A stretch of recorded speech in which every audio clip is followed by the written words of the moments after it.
the Workforce Connections podcast, where we discuss workforce development in Southern Nevada. Here's your host. Hi, and welcome to another episode of the WC podcast. Today, very special guest, an old friend and colleague. I want to welcome Quentin Abramo, president and owner of Faciliteq, with offices located not just here in Southern Nevada, but also Colorado, Idaho, and Arizona. Quentin, welcome to the podcast. Thank you for having me. Yeah, I know we've been talking about this for a while, but you're a busy man. You travel a lot. And before we get to your travels, I want our listeners, our viewers, to learn a little bit about you. Those are not fortunate enough to have worked with you like I have with your company. Tell us about where you were born, where you grew up, went to school. Perhaps take us to your first job. All righty. So I was born in France, in Paris, France. Then my parents moved to Vicenza, Italy, which is in the northern part of Italy. My dad was a school teacher. My mom was a stay-at-home mom. And then we moved to Nuremberg, Germany, where I graduated from high school, from Nuremberg High School.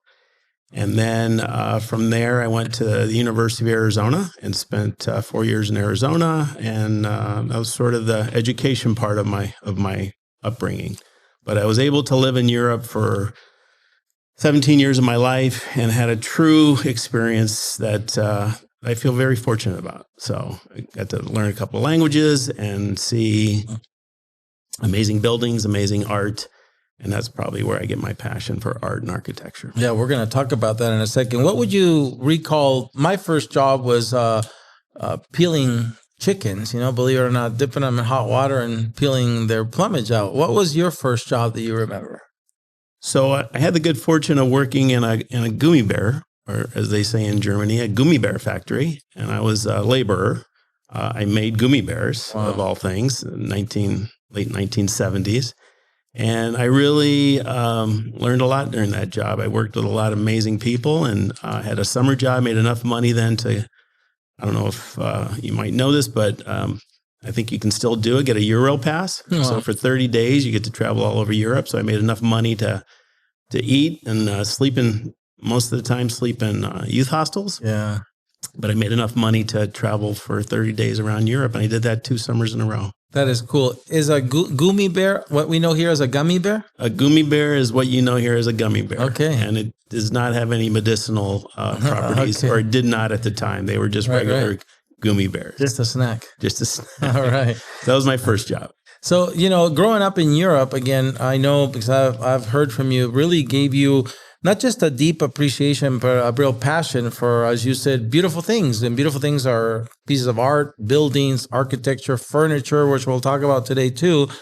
And I imagine that deep appreciation somehow shaped how you got into the industry, the furniture industry, if you will. I want you to tell us that story.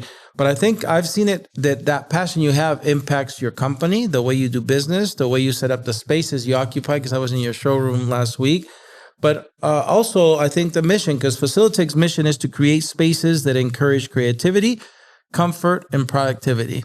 So talk about form and function. So tell us if that's an accurate statement. Did your time in Europe really influence you ending up in this market? And how does it continue to influence that passion you picked up in Europe, how you do business today? It definitely influenced me. I actually I went to school originally to be an architect, but didn't have the tenacity to get through a 5-year program at the University of Arizona. So I became a history major.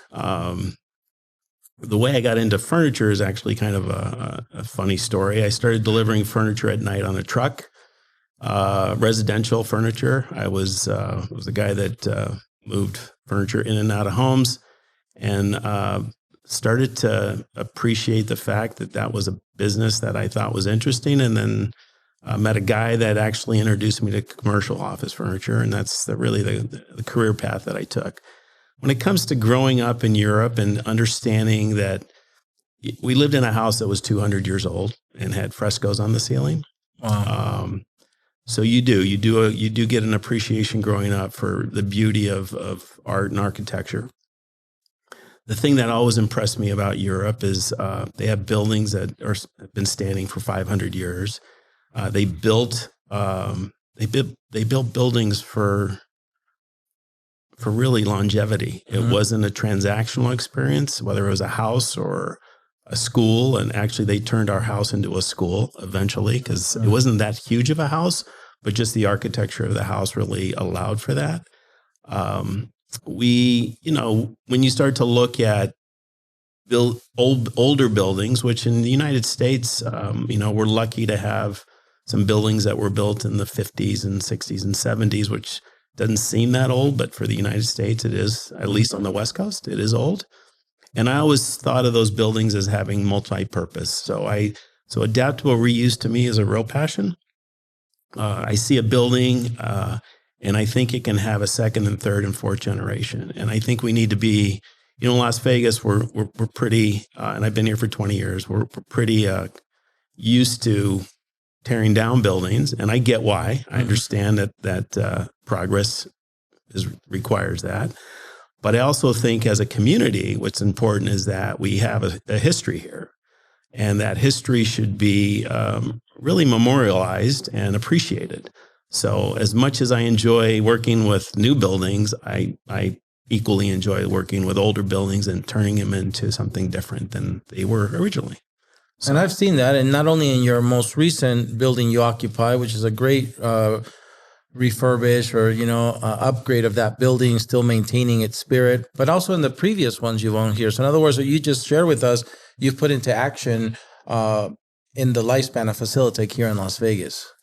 Yeah. So when I showed up here in 2005, downtown was not exactly what it is today. And I think the opportunity to be a part of downtown when it was kind of going through this transition was important to me. Mm-hmm. I saw huge opportunity there. So I bought a building on Main Street, 817 South Main Street in 2006. It was originally a garage. Actually, what I had heard back in the 50s, it was Las Vegas's first Thomas and Mack, basically. So they had boxing matches in it. It's a beautiful 10,000 square foot building with these wonderful bow trusses, high ceilings. It had great bones. And when I walked into the building, I made a deal with the owner, who happened to be ABC Garage, for those people listening that might have been around during the time.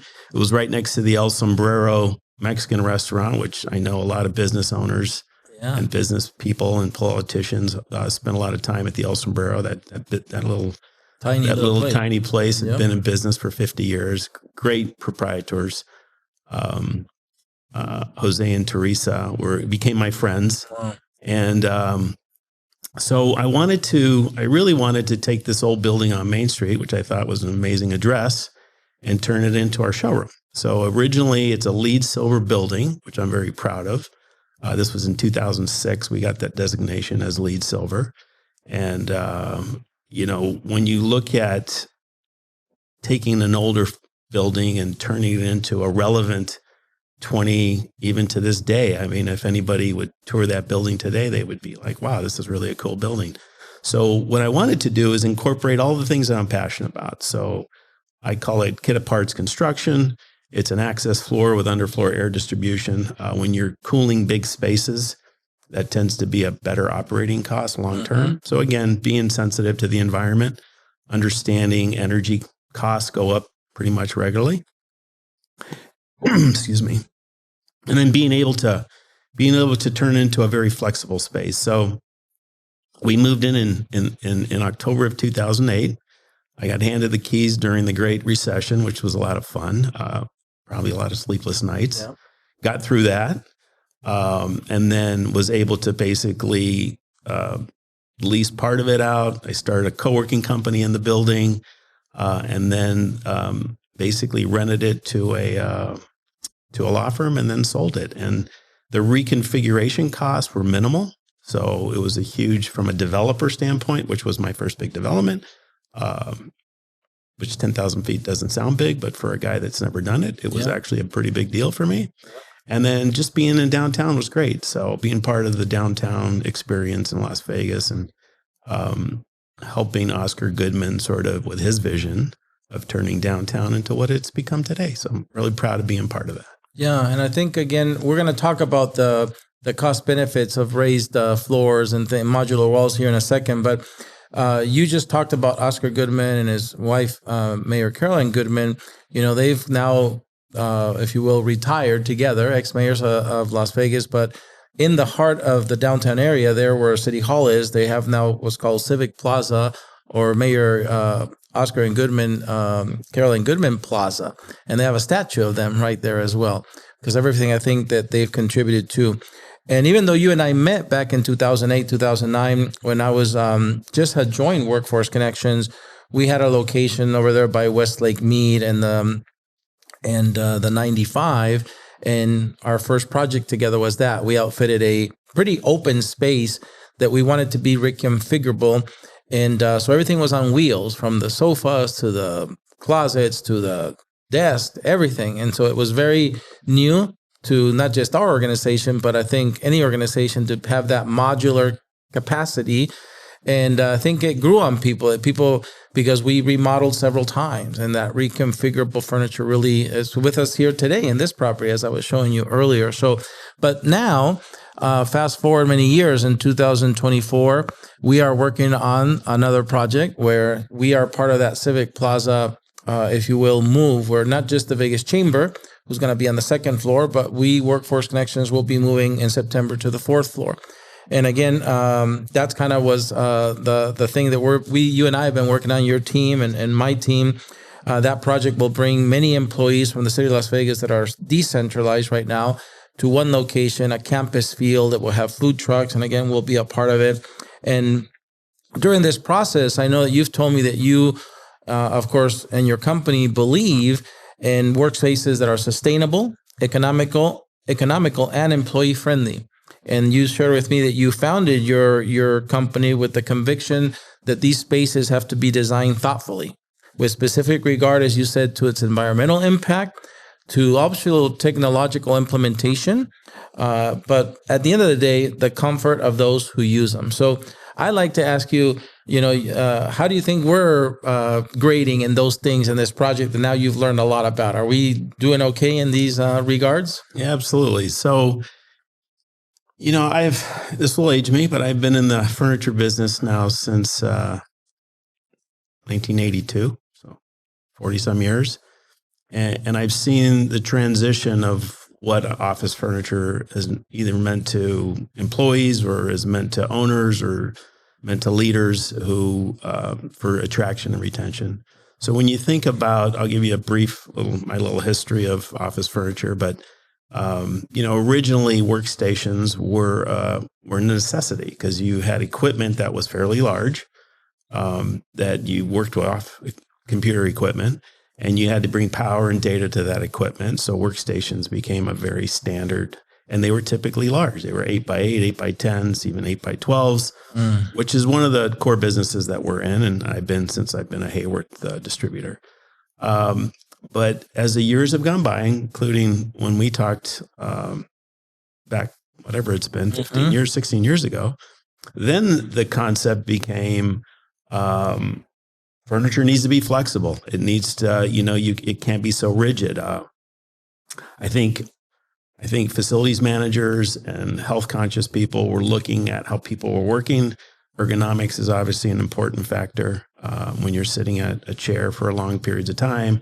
Eye strain, lighting, air quality, all those things are very important to get the productivity that people are looking for, right?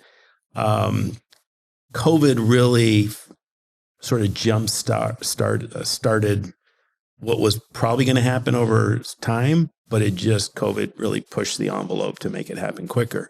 So now we can work from pretty much anywhere in the world.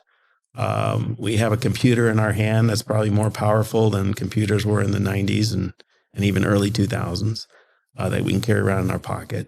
So working now has become a different experience, right? So to answer your question, I think your approach has been very thoughtful about how you want to attract and retain, how you want to make, the environment comfortable for your members.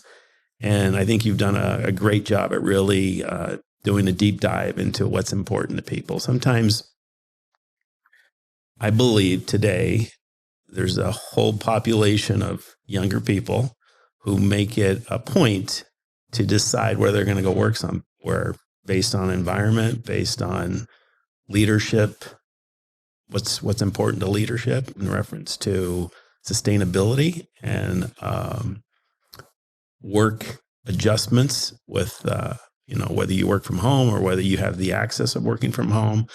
There are things that are going on today that even 5 years ago weren't that important to corporations. And what I read and I see every day and what I'm hearing every day is that the reality is that if you're not building for the future and for flexibility and for attraction, you're going to miss out on being able to attract and retain people. Because, I come from a generation that maybe started a job and stayed at that job for 30 years and had a retirement plan. That just doesn't happen anymore.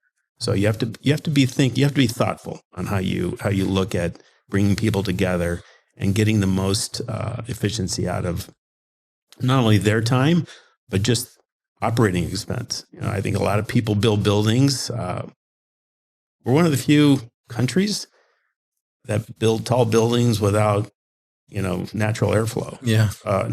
So, there's a reason why all the windows are you can't open a window. Yeah. But a lot of people do look for that these days in the facilities. So outdoors becoming as important as what the experience indoor is. So to your point about the plaza, food trucks, experience, right? Why do you want to come to work every day? I think that's really one of the most important things that you have to think about today. During this process that we've been working with your team, and a couple of occasions you come and sat with us and joined the design process, and I'll always remember that you've made a few contributions that perhaps you or nobody expected. But I remember clearly one time where we were having a design conversation, and you said, "I have an idea. Let's make the spine." And I was like, "Oh, what? Quentin's here throwing out some pearls." So thank you for voicing, and hopefully you feel that you have, and I believe you have, contributed to this particular project as well. I do, and I want this project for you guys and for every customer we have. I want the project to be one that they feel proud about, that it was thoughtful. We're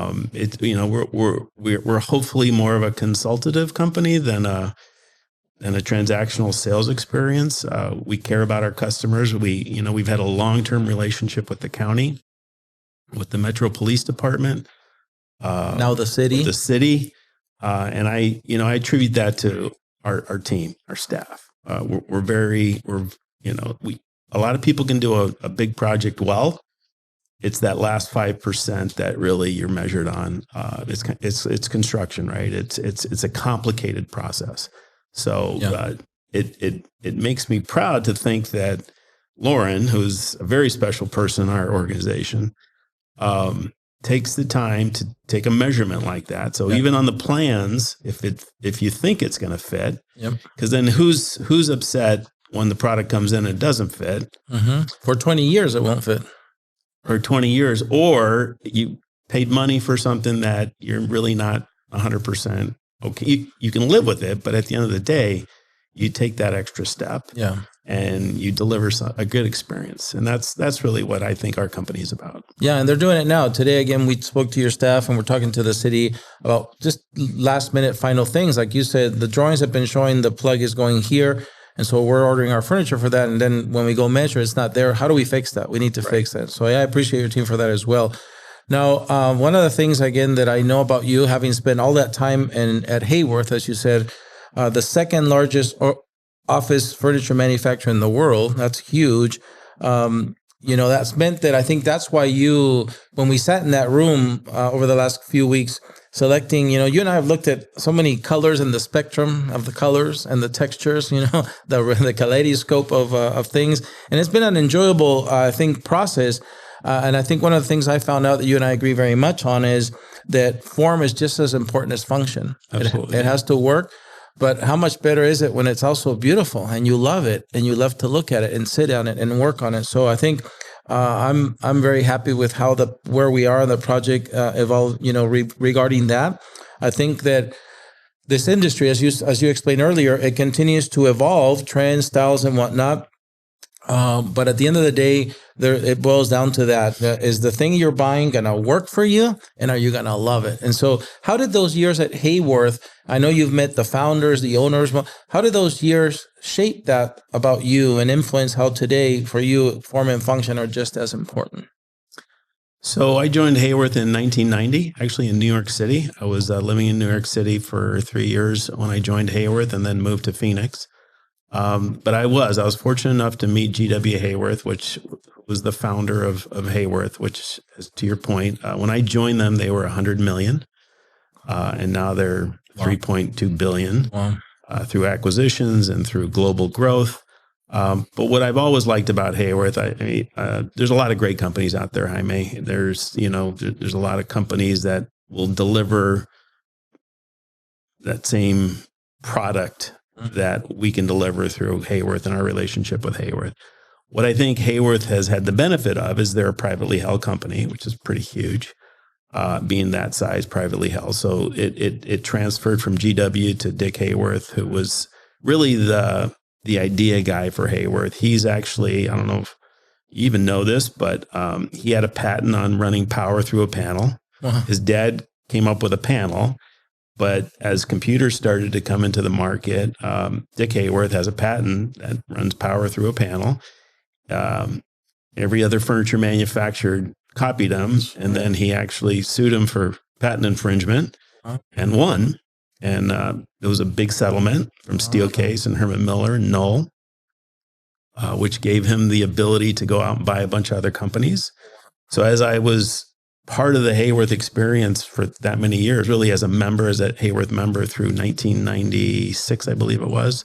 So from 89 to 96, I worked for Haworth, and then I became a Haworth distributor, dealer. And as I watched them evolve into the company they are today, they're still very engineering focused, which I appreciate as a supplier. Because I think that's important. To your point, function is important, or form, and then form and function. But then they've adjusted. They bought an outdoor company, Janus AC, which I think relates very closely to what we're dealing with today, where the outdoor environment is as important as the indoor environment and how those interconnect. And they continue to expand sort of their portfolio of products to address the needs that we have today. So I call it residential product. There's a commercial experience that has a residential feel to it and when COVID hit, we all got used to working in our pajamas at home on not so comfortable chairs, or at least I did. Kind of the guy that has a furniture company, still sitting on a wooden chair. Now you have a fern. Now my wife has a fern. Okay. She has a nicer chair. Okay. And that's if I'm that's by design, by the way. But I have a nice Haworth chair. It's a Breck. The Breck. Yeah. So I have a Breck chair. So long story short, I think, the idea of staying ahead of trends. Technology, in my opinion, is going to change everything at a much quicker pace. So adjustable desks were the latest rage, and they're important for sit-stand, for ergonomics and things like that. But Jaime, you and I know that within a couple of years, there'll be something possibly different and new that people want. And the beauty of what I think we're doing in reference to flexibility is why you want to have that. You want to have the flexibility of making these adjustments as the market demands them. Yeah, reconfiguring stuff, which again, there's a lot of stuff, not just the cubicles or the workspaces, the private offices, where that reconfigurability has been achieved. But also, as you know, some of our collaborative areas with some of the lines from Haworth, like Resonate or Riverbend and Pebble, where the staff's going to get to own how they want that to look that day and reconfigure it for another day. And so I think I'm really excited about that. We've never had that in our organization. So I think that's one of the things that everybody's looking forward to. Now, I wish that the next subject I want to talk to you about, I know you're very passionate about it. I wish it would have been the case in the building we're moving into. It's not. But it's a very, I think, very important issue because I spent, as you know, 20 years in the hospitality industry, and I saw it. I always saw it in the computer rooms, but then it started to become a thing in other spaces.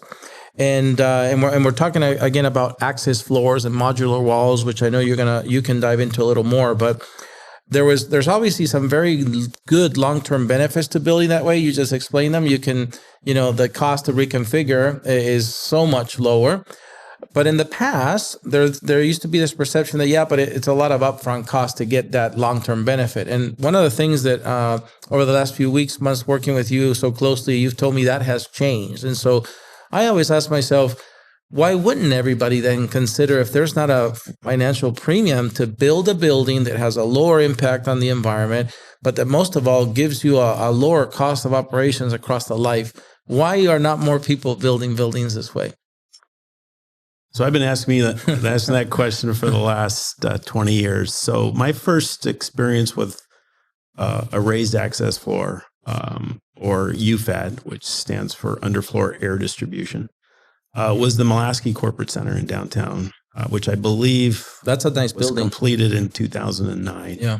And Mr. Mulaski at the time had the vision to try something different. And anytime you're a trailblazer or you're trying something different, you're going to get a lot of naysayers. Mm-hmm. And that's, I don't know if it's normal, but there's a reason why comfort in doing it the same way over and over and over, maybe with the same results, is more comfortable than trying something new. Mm. So that was my first experience. Haworth actually owned the access floor. So as a Haworth distributor, it was easy for me to get into that business. And then once I saw the value of what that could do for an office building, we've actually done some residential with access floor, which was, we did a project at the Veer Towers where the gentleman was in the penthouse and he wanted a sunken living room. Oh, wow. And the only way you have a sunken living room with a slab is you raise the rest of his condo. Wow. So we did that with our access floor. Very cool. So that was really sort of the beginning in 2008. And that's when I actually built my own building on Main Street with a UFAD underfloor distribution. So the advantages that you do get, and to your point, I'll talk about price a little later on, but to your point, we got to LEED certification because we implemented some things that were important to LEED, which is energy conservation and reuse analysis and all the things that for long-term operating expense really matter. So think of it this way. Would it make more sense to heat and cool a building from the ground, from the floor up, or try to push a bunch of cold air and hot air from 30 feet up down to where you and I are, around 6 feet, or for taller people, 7 feet maybe. The point is that it's just a better efficiency in reference to heating and cooling. And then the benefit you get is actually you get cleaner air. So one of the things, I'm sure you've heard of sick building syndrome. Yep. One of the problems with conventional air distribution is that it comes from the ceiling typically, and then that air circulates and then goes back up into the return vent.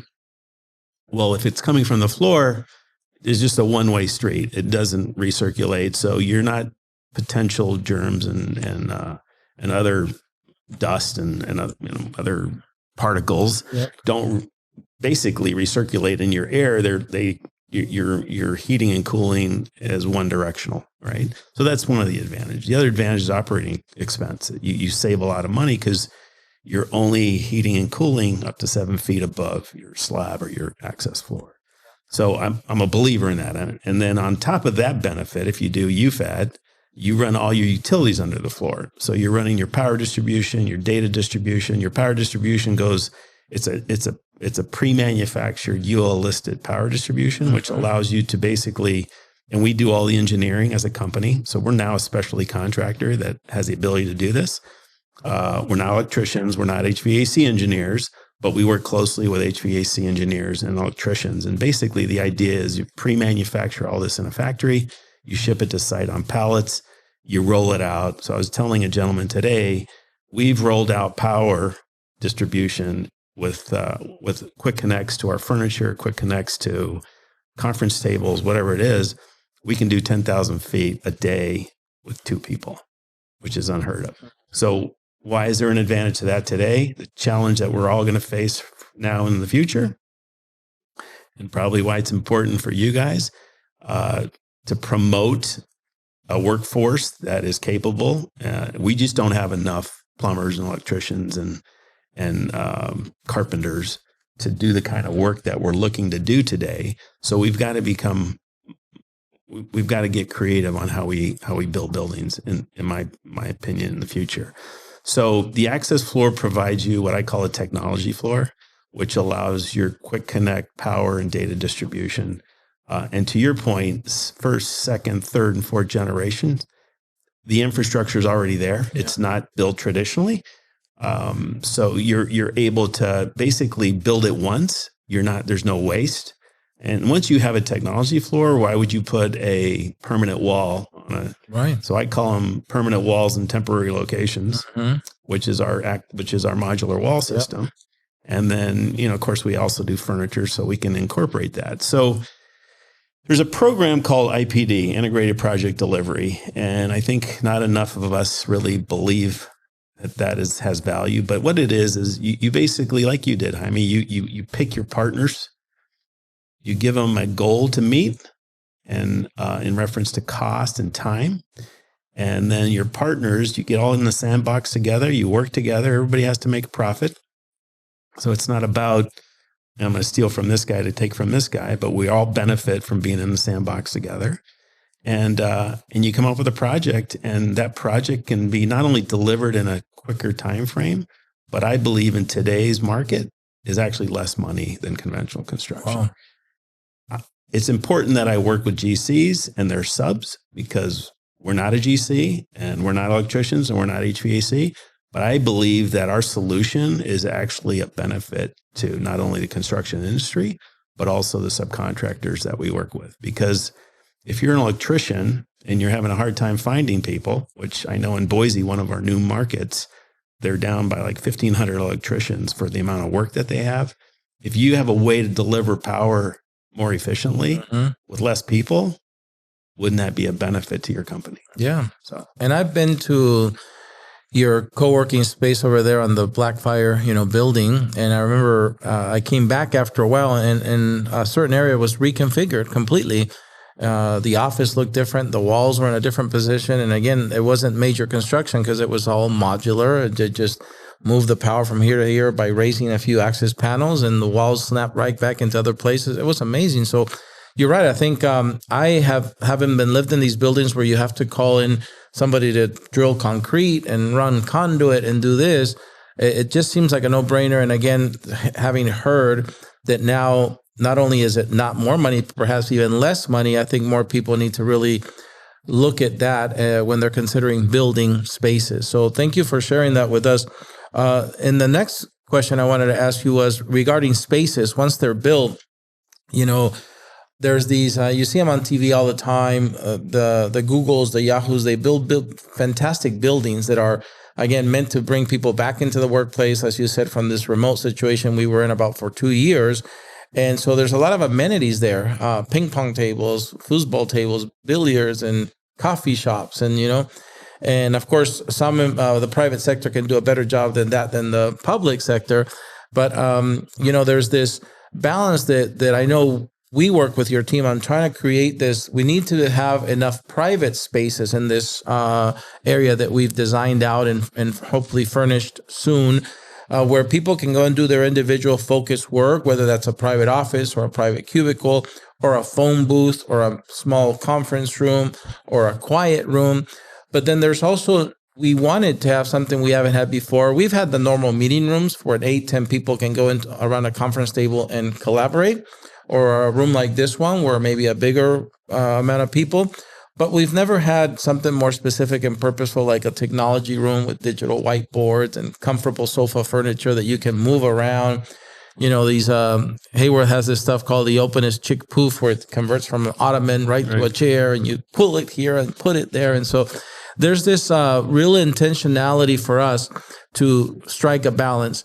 How in your experience, how difficult it is for different companies, because again, some companies have a very young workforce and some dome, and there's all in the middle. So how easy do you see, in your experience, when you have customers, is it to find that right balance? So I think that's the biggest challenge that we're all going to face until, so I'm a proud baby boomer. To your point, I think every once in a while I'll have a good idea because I have experience doing this. But I think when you look at, there's three really distinctive sort of demographics, right? So you have elderly people that are still in the workforce. When I say elderly, I'd say 50 to 65 or whatever, that have been used to working a certain way. And for them, change is difficult. And then you have like 30 to 50 who, I forget what generation they're called. My kids are in that generation. But at the end of the day, they were raised by baby boomers, typically. They understand the value of going to work and working and understand sort of the adaptability process. And then there's a whole new generation coming up that has really grown up on technology. And that technology really has given them freedoms that I didn't have when I went into the workforce. So you have to try to figure out how to bring in what the older generation expects and likes, because there's a tremendous knowledge base there that you don't want to lose as a company, whether you're small like me or whether you're large. And then there's that middle section that I think, I heard a statistic. When change happens, 33% of your staff is going to embrace it. 33% is going to consider it with concern. And then 33% are not going to want to do Pushback. So at the end of the day, change is scary for potentially up to 66% of your staff. So the idea is you can't accommodate everybody. You're not going to make everybody feel good. But I think, you provide a mixture of opportunity. So phone booths are becoming, but then, people hog a phone booth, and then, there should be limits. Lights should start blinking or sound should start happening or whatever. But you have to kind of work through the process. And one of the things that I'm confident that our story of Kit Apart's construction can accommodate, I learned this working with the casinos. You know this. If there's a bay of slot machines that are not producing the kind of revenue that casino expects it to, they'll rip it out, and because the traffic patterns are not accommodating to that bay of, or that the slot machines. I think we have to take that mentality in office. We have to see what our members do and how they work, and then accommodate to make that more productive. And you can't do that if you're building conventional construction. You can't move walls easily. You can't move walls over a weekend. So, you can't move furniture around if it's tethered to an electrical outlet that's in the floor, and that outlet doesn't move. You can't move your workstations. So I think we just got to be more mindful of trying to combine three generations of a workforce into making it somewhat accommodating for everybody, but not just one way. Right? There is no black and white in office design anymore. Absolutely. There's a combination of a lot of things going on.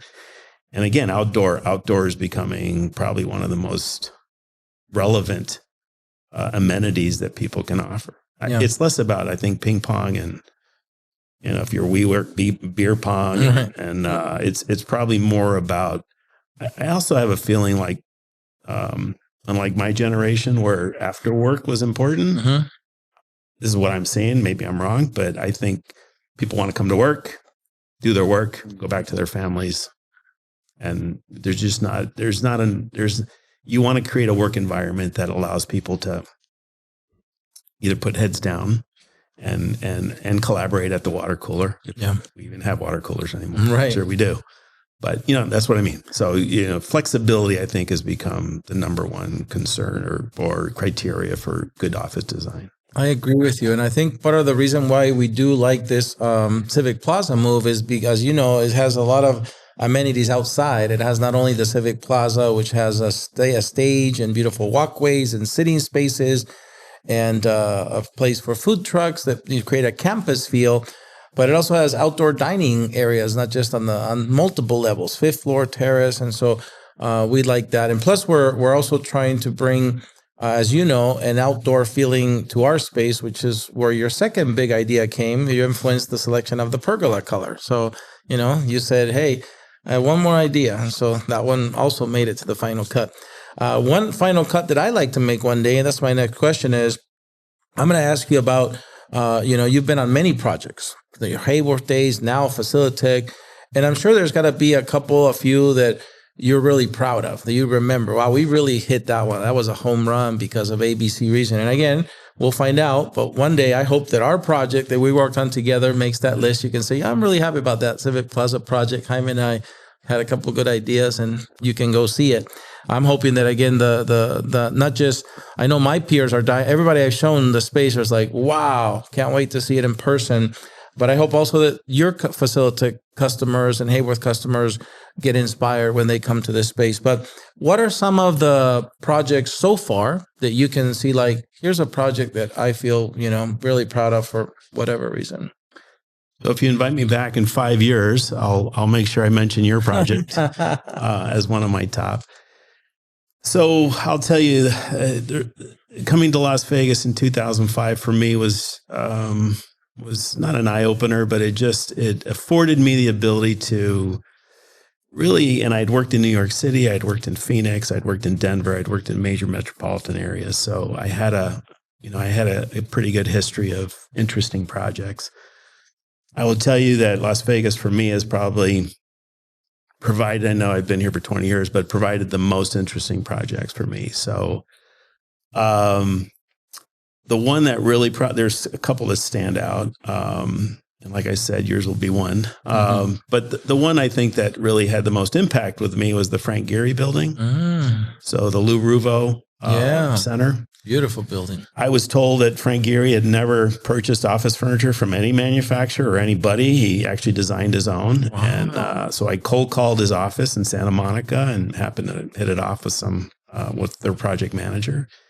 And so that was an interesting project for us because you have a architect building a building in downtown Las Vegas that is super unique. Yep. And good old Faciliteq, had the opportunity to put workstations in private offices. So that was kind of an interesting one. Yeah. That comes to mind. We had a chance to bid and were successful on doing Credit One's campus on the 215. Been to that one, yeah. Which I think your team took me there. Beautiful, beautiful building. Great to work with. Just wonderful people over there to work with. So, and we've continued to work with them over the past. UFC was another one that I'm very proud of. Yeah. We did the UFC headquarters and worked with KGA. They were great to work with. And really, the interior of that project was thoughtful as well. High ceilings, really great stuff. And then, some all-in projects that we've worked with was with floors and walls and furniture was BHFS, which was one of my first sort of all-in projects and just the little plug, we have an installation division now called All In Installations. And so we were licensed contractors for access floors and modular wall systems, but we can also obviously supply furniture. So I'm proud of having the resources to basically do full turnkey now. But those are some of probably the top ones that I'm super proud of. Those are some big ones. Now I'm concerned. I hope I make it to that list.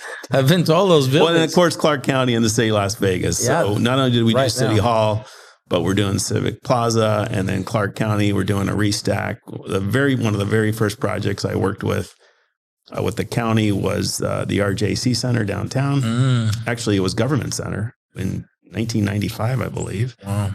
Which was one of the very first projects we won. And then, there's a whole list of projects that I'm very proud of in this town. I'm sure. So, well, that's enough about work, I think. We also want to talk a little bit about your personal life, if that's okay with you.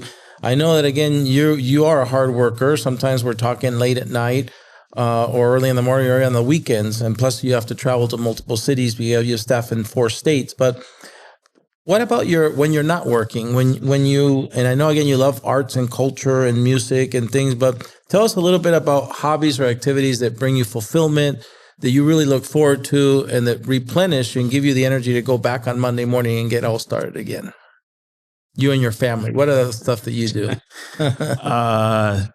So yeah, I've always been a runner. So that's, physical exercise is always something that I put high on my priority to kind of reset. That helps me reset.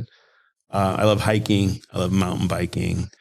My wife and I have 4 dogs now. So I obviously love dogs, and they're all rescues. My wife's a big rescue supporter, which I admire her for.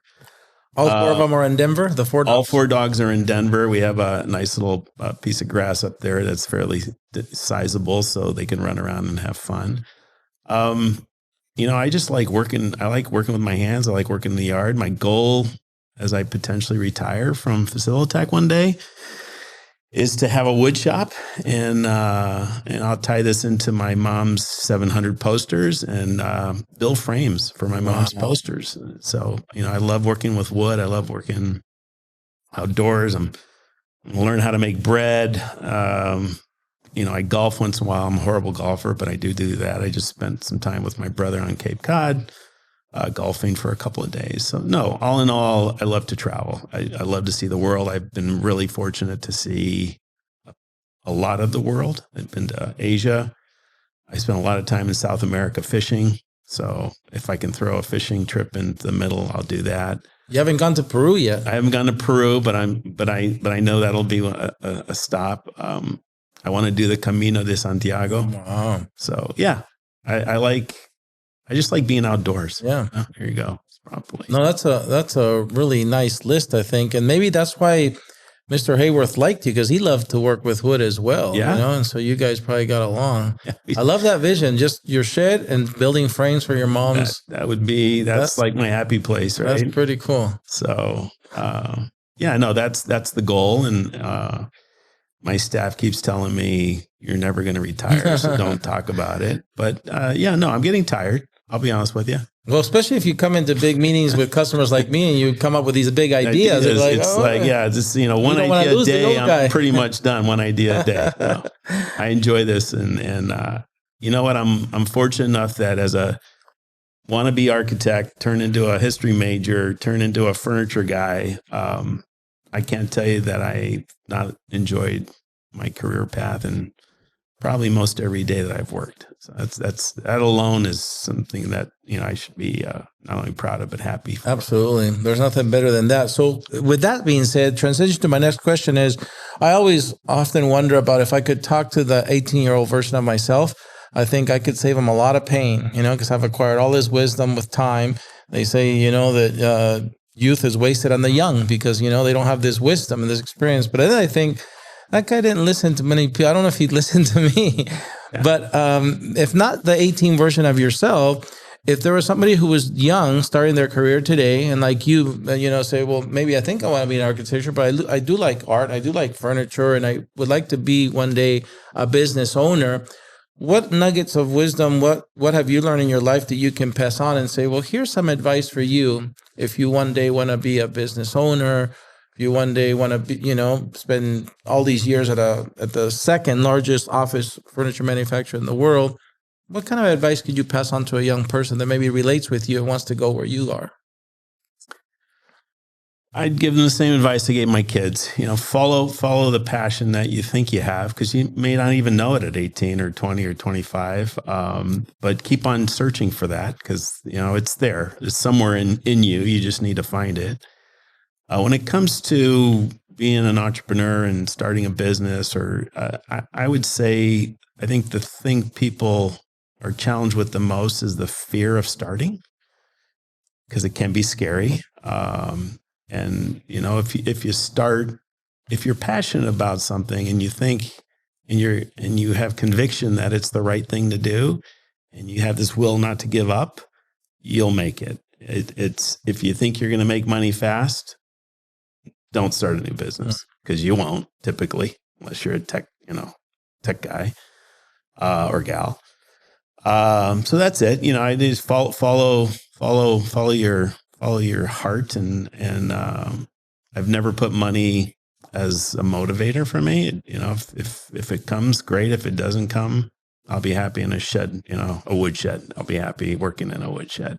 But that's the advice I would give people. And just try to find something you really like doing it, because getting up on Monday morning, if you don't like your job, it's kind of tough. So, and a lot of us are I think are in jobs that we are okay with, but we're not super passionate about. So I would recommend you find something that you're passionate about. Great advice.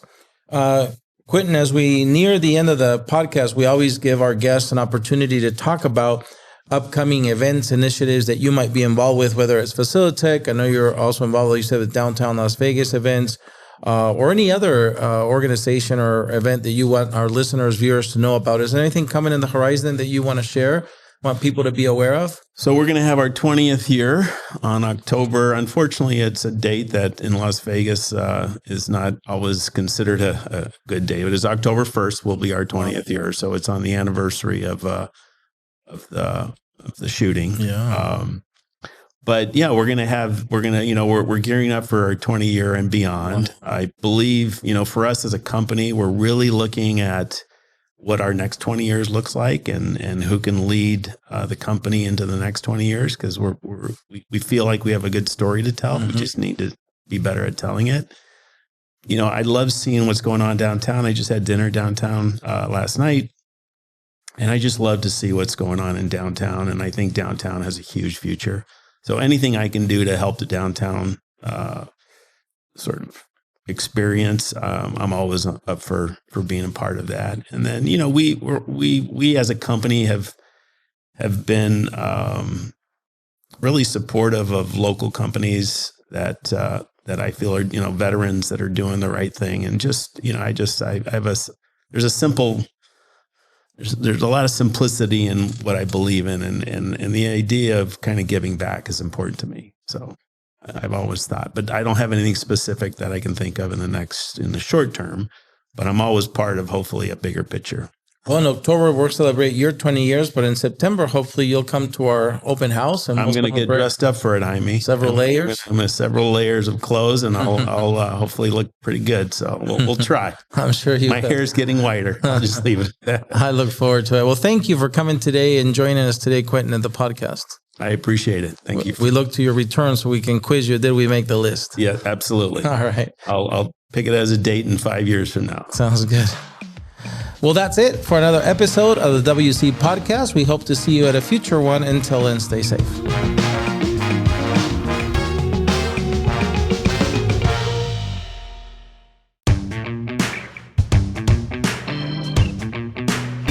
Well, Quentin, thank you for staying over to do our bonus segment called Against the Wall. Are you ready? I'm not sure, but go ahead. The first section is called Your Favorites. I'm going to give you a category. You're going to give me your favorite thing in that category. Let's start with an easy one. Your favorite food.